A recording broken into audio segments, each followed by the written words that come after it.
Match की बात करें जो कि होबार्ट हरिकेन्स और सिडनी थंडर के बीच में खेला जाएगा और इस टूर्नामेंट का यह चौथा मैच होगा जो कि खेला जाएगा 28 अक्टूबर को 12:40 में दोपहर को भारत के समय के हिसाब से। लेकिन लोकल टाइम वो बहुत इंपॉर्टेंट है जानना, चूंकि बेलेरियो ओवल होबार्ट के मैदान पर जहां पर यह मैच आज का खेला जाएगा वहां पर बजे होंगे 6:10 शाम के 6:10, यानी कि एक डे नाइट T20 मैच के रूप में, जहां पर जब मैच शुरू होगी तो थोड़ी बहुत धूप तो दिखाई पड़ेगी, बाद में आगे बढ़ते बढ़ते यहाँ पर काफी हद तक फ्लड लाइट जल जाएंगी। और ये जो टाइमिंग है बहुत इंपॉर्टेंट है, क्योंकि उसी टाइम पर लगभग जब मौसम थोड़ा ठंडा होना शुरू होता है वहां पर सी ब्रीजेस चलती हैं। जैसे अगर बात करें तो एक डरवेंट नाम की रिवर है बगल में ही मैदान के, वहां से जो नमी युक्त हवा चलती है सी ब्रीज, वो यहां पर इनिशियल हेल्प प्रोवाइड करवाती है तेज गेंदबाजों को। और इसी वजह से इस टाइम पर पर्टिकुलरली जब मैचेस यहाँ पर खेले जाते हैं तो टीमें पहले टॉस जीत करके फील्डिंग करना प्रेफर करती हैं, और चेज करते वक्त यानी कि जब सेकंड बैटिंग आती है फ्लड लाइट जल जाती हैं, तो पिच और साथ ही साथ बॉल वो इतनी हेल्पफुल बैटर्स के लिए हो जाती है कि रन बनाना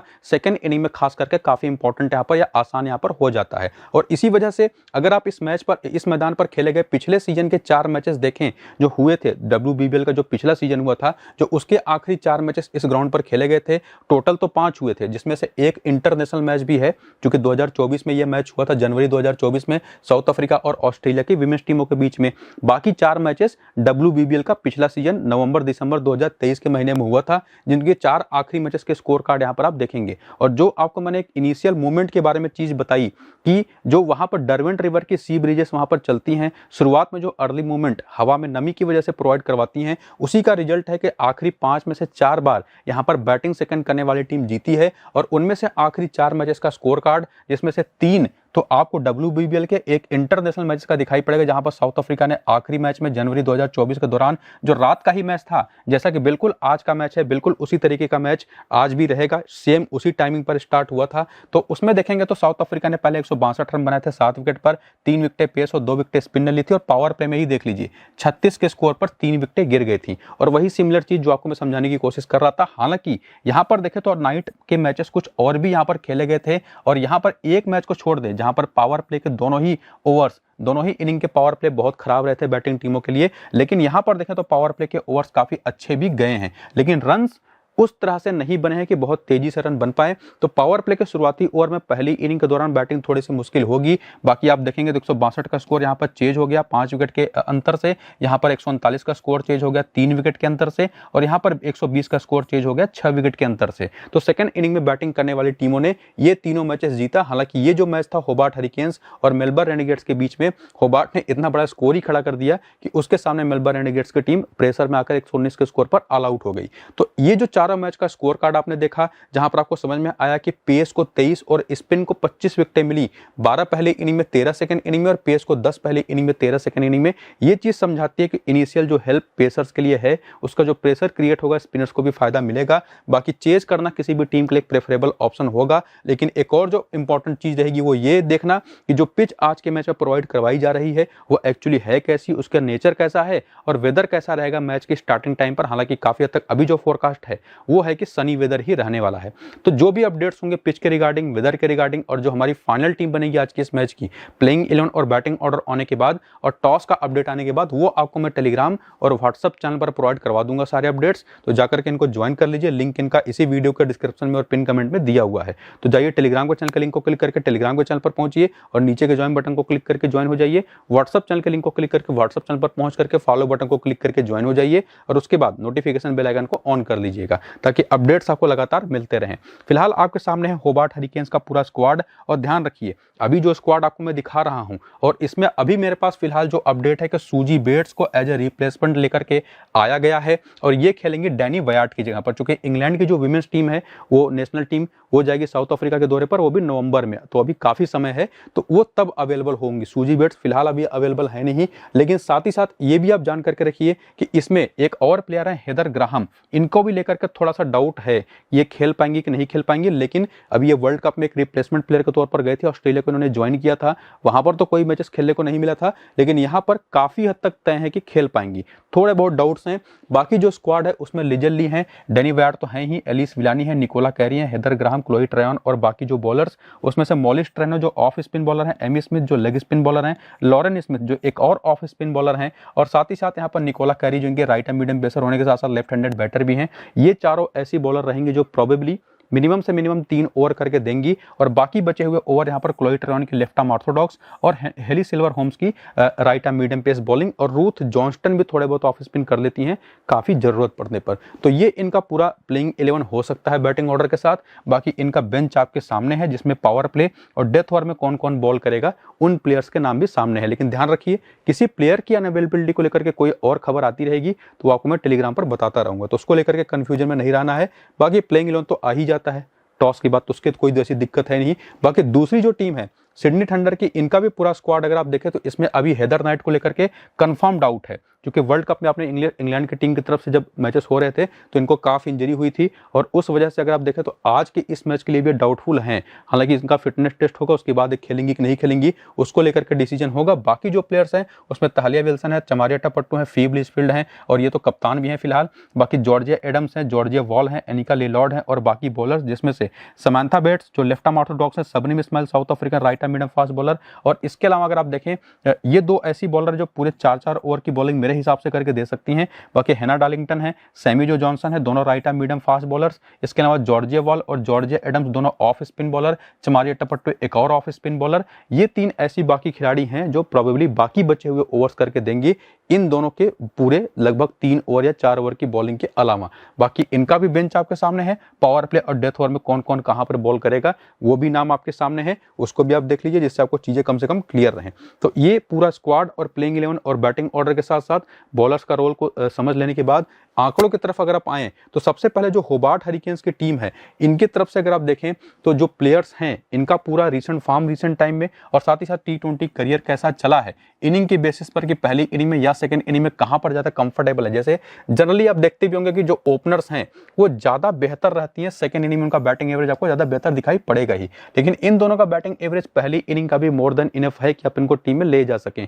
लेकिन जो आपको मैंने पिच रिपोर्ट में बताया आज के इस मैच में ये जो दोनों ओपनर्स हैं मेरी टीम में तभी आएंगी जब सेकेंड इनिंग की बैटिंग होगी। ये बात मैं काफी हद तक क्लियर हूं और इनका रीसेंट फॉर्म भी अगर आप देख लें तो काफी बढ़िया फॉर्म है और उसमें भी लीजरली तो अभी T20 स्प्रिंग चैलेंज एक टूर्नामेंट हुआ था इसी WBBL के पहले जहां पर डोमेस्टिक प्लेयर्स खेलती हैं वहीं पर इन्होंने शानदार आंकड़े दर्ज किए हैं। बाकी डैनी वैट का भी नंबर काफी शानदार रहे थे, अभी T20 वर्ल्ड कप में भी बड़ी अच्छी परफॉर्मेंस इन्होंने की थी।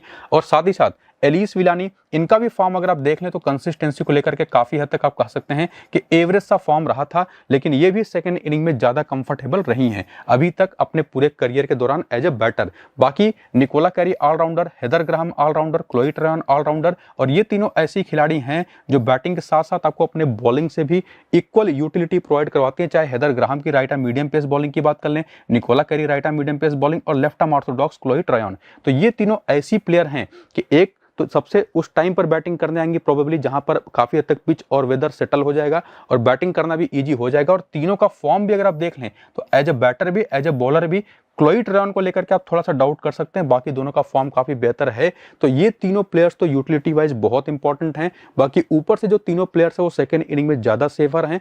अगर आप रीसेंट फॉर्म पर जाएंगे तो लिजरली जरूर आप ट्राई कर सकते हैं इनको पहली इनिंग की बैटिंग में भी। और इसके अलावा रूथ जॉन्स्टन और ये एक part time off spin bowler है, ये भी ध्यान रखिए। अगर आप देखें पिछले इनके 4-5 मैचेस तो 2 ही बार इन्होंने बॉलिंग की और उसमें एक बार बॉलिंग करते हुए 4 विकेट भी लिया है। लेकिन चूंकि इस टीम के पास ऑफ स्पिन ग्रुप में वैसे भी काफी सारे ऑप्शंस हैं तो शायद इनको बॉलिंग ना भी मिले। तो ग्रैंड लीग में आप जरूर ट्राई कर सकते हैं, लेकिन स्मॉल लीग के लिए उतनी सेफ ऑप्शन रहेंगे नहीं। बाकी हेली सिल्वर होम्स के आखिरी अगर आप 4 मैचेस 5 मैचेस देखें तो कभी बॉलिंग की है कभी नहीं भी की है, लेकिन जब भी बॉलिंग की है तो विकेट निकाला है। पिछले 4 मैच में जब बॉलिंग की है तो 4 विकेटें भी हैं। बाकी मोलिस ट्रेनो इनकी ऑफ स्पिन बॉलर, इनका भी रीसेंट फॉर्म अगर आप देख लें तो 5 विकेटें पिछले 4 मैचेस में है। बाकी एमी स्मिथ जो कि इनके लेग स्पिन बॉलर हैं, इनका अगर आप देखें तो पिछले 4-5 मैचेस में से बॉलिंग बहुत कम किया है, केवल एक बार और वहां पर भी विकेट नहीं मिला है। लॉरेन स्मिथ का भी देख लेंगे तो फॉर्म 3 विकेटें हैं पिछले 5 मैचेस में।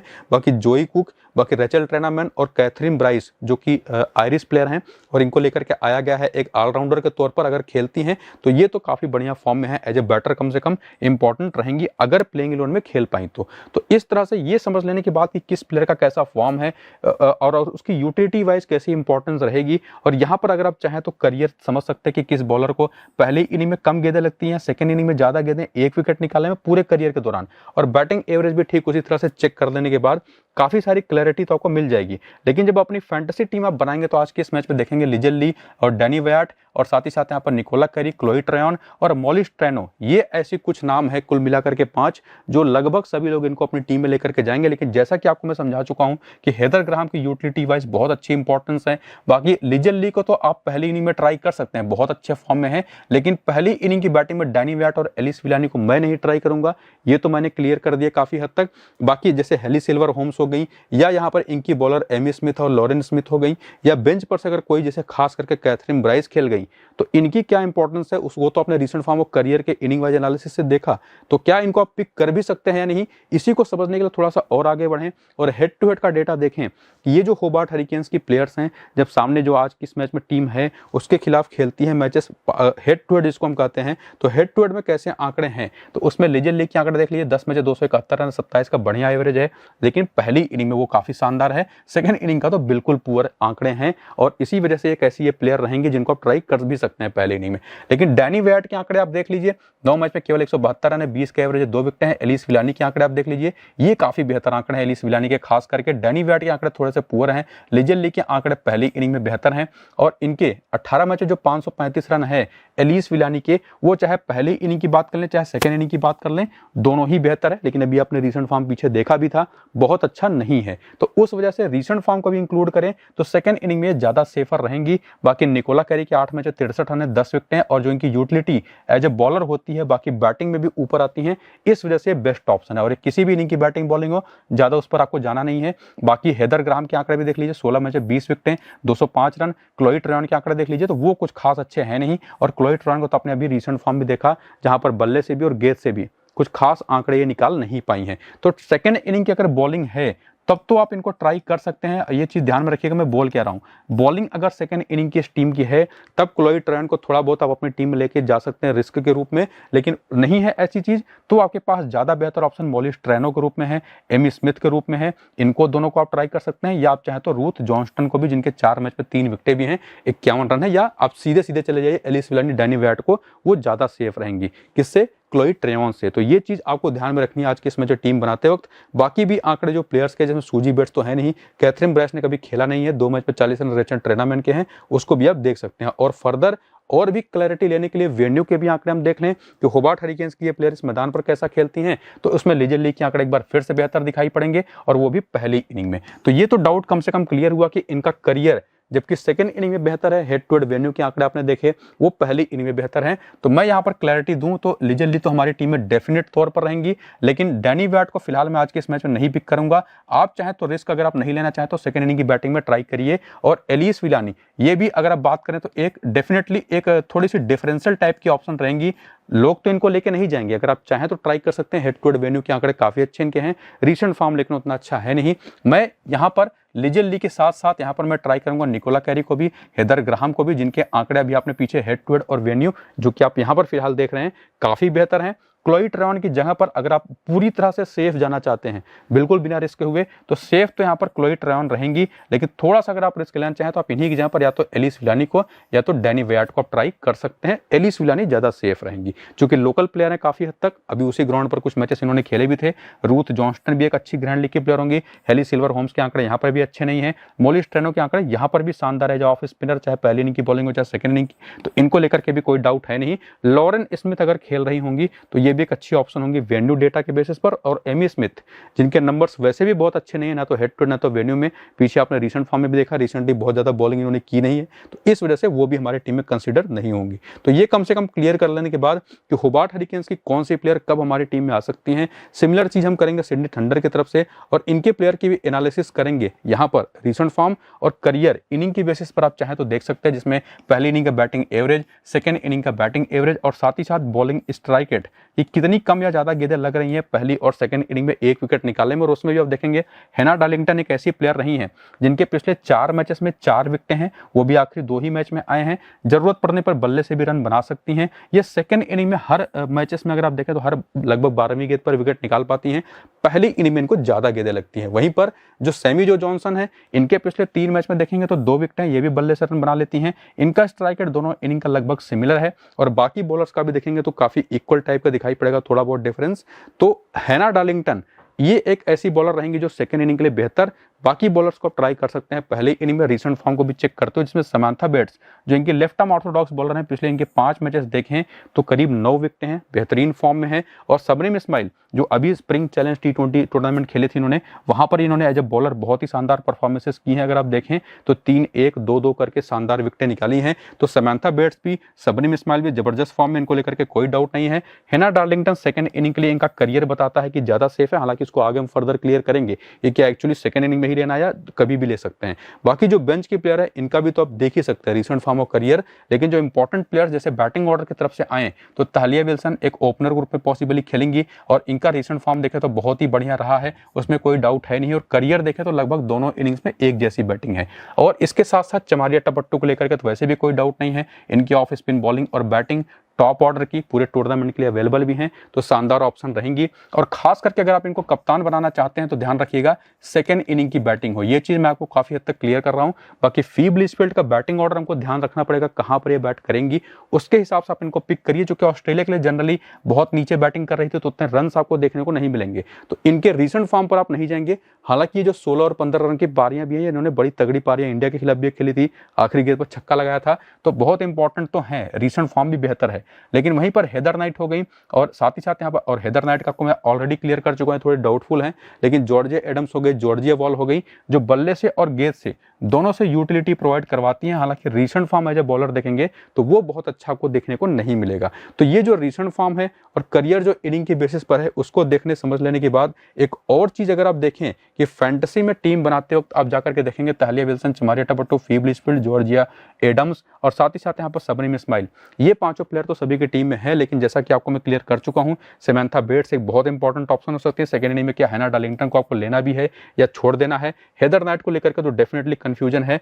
जॉर्जिया वॉल कैसी ऑप्शन रहेंगी, सैमी जो जॉनसन कैसी ऑप्शन रहेंगी, या बेंच की कोई प्लेयर खेलती है जिसमें खास करके टिएना पेसेल, इनका रिसेंट फॉर्म देखें तो पिछले 5 मैच 3 ही विकेटें हैं, ये कैसी ऑप्शन होंगी उसको चेक करने के लिए हेड टू हेड के आंकड़े देखें कि सिडनी थंडर की ये प्लेयर्स होबार्ट हरिकेन्स के खिलाफ कैसा परफॉर्म करती रही हैं। तो तालिया विल्सन के आंकड़े तो बहुत ही पुअर है, अगर आप देख लें बिल्कुल नहीं चली हैं। लेकिन चमारिया टपट्टू का एज ए बैटर आंकड़े ठीक हैं, बॉलर ग्रुप में कुछ खास नहीं है, लेकिन वही बात यूटिलिटी वाइज काफी इंपॉर्टेंट है। और वहीं पर देखेंगे फी ब्लिसफील्ड के आंकड़े तो वो शानदार हैं, और उसमें चाहे पहली इनिंग की बात करें चाहे सेकंड इनिंग की, पहली इनिंग का आंकड़ा थोड़ा कमजोर है, सेकंड इनिंग का शानदार है। इसके बाद हेदर नाइट के आंकड़े देखें 3 मैच में 88 रन 3 विकेटें, तो यूटिलिटी इनकी भी काफी अच्छी है। इनको लेकर के थोड़ा अवेलेबिलिटी को लेकर के थोड़ा जो डाउट है वो क्लियर करना पड़ेगा टॉस के अपडेट के बाद। बाकी जॉर्जिया एडम्स के 2 मैच में 1 विकेट है, जॉर्जिया वॉल बिल्कुल नहीं चली है, एनिका ली लॉर्ड के बारे में कंसीडर भी नहीं करना। लेकिन वहीं पर आती है सैमी जो जॉनसन और हेना डार्लिंगटन, और ये दोनों बड़ी इंपॉर्टेंट बॉलर्स हैं, ध्यान रखिए। हेड टू हेड में 14 मैच में 14 विकेटें हैं सैमी जो जॉनसन के, कई बार बैटिंग ऑर्डर में थोड़ा ऊपर भी चली जाती हैं।